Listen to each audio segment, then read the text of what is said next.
करे का Sunday church जलू, करे का संडे चरच जलू। उपवास उपवास दिन रात करेलू, करे का संडे चरच जलू, करे का संडे चरच जलू।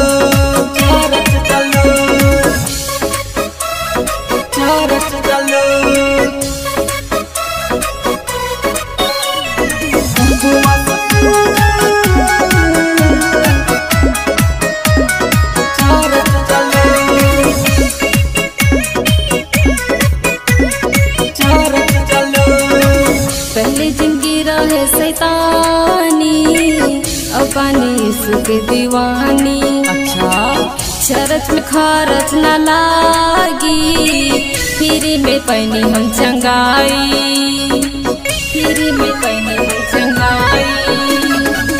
पहले जिंदगी रहे शैतानी, अपने यीशु के दीवानी। चरच में खरच न लागी, फ्री में पैनी हम चंगाई। अनंत